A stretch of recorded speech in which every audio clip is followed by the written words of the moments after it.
اهلا بيكم في فيديو جديد. معاكم اسلام مندو. انا النهارده جاي اقدم لك افضل 5 العاب مزرعه جديده في 2026. اعمل لايك وسبسكرايب ويلا بينا. اول لعبه معانا وهي لعبه فارم سيميليتور. اللعبه دي بتشتغل على اندرويد وعلى اي او اس. المساحه حوالي 130 ميجا تقريبا. اللعبه كده باختصار هي لعبه شبه محاكي مزارع حقيقي.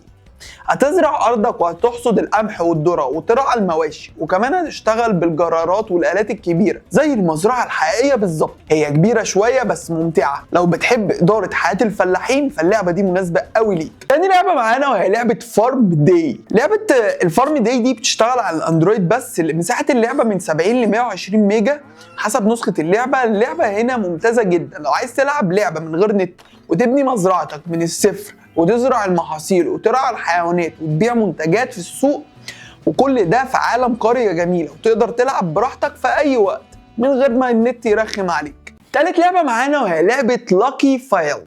اللعبة هنا بتشتغل على الأندرويد. اللعبة دي مساحتها من حوالي 25 ل 80 ميجا. اللعبة هنا خفيفة جدا لو موبايلك فيه مساحة قليلة. فيها مزرعة بسيطة بتزرع فيها حقل وبتجمع محاصيل في جو مزارع هادي وترفيهي.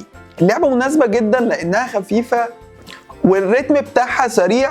تقدر تلعبها في الوقت الفراغ بتاعك ومش هتاخد مساحة من الموبايل بتاعك. رابع لعبة معانا وهي لعبة هابي فارم. اللعبة بتشتغل على اندرويد والاي او اس. مساحة اللعبة تقريبا 200 ميجا. اللعبة دي معروفة جدا في عالم ألعاب المزرعة. هتزرع محاصيل وترعى حيوانات وتعمل منتجات وتبيعها. ممكن تزود ديكورات المزرعة وكمان بتشارك فعاليات ومسابقات كتير، وفيها مهام وتحديثات جديدة كل فترة. خامس لعبة معانا وهي لعبة فارم انيمال. اللعبة هنا بتشتغل على الاندرويد. اللعبة مساحتها حوالي من 30 ل 50 ميجا، يعني صغيرة جدا. اللعبة هنا دي خفيفة ولذيذة لو عايز تجرب لعبة مزرعة بسيطة وبتدير مزرعتك وتستغل الموارد وتربي الحيوانات وتجمع المنتجات، وكل ده باسلوب لعب سهل ولطيف. فاللعبه دي مناسبه قوي ليك. لو عايز العاب اكتر مزرعه يا ريت تقول لي في كومنت تحت. كل الالعاب دي هتلاقي لينكاتها تحت في الديسكربشن، وانت نازل تحمل الالعاب دي ما تنساش تعمل لايك وسبسكرايب.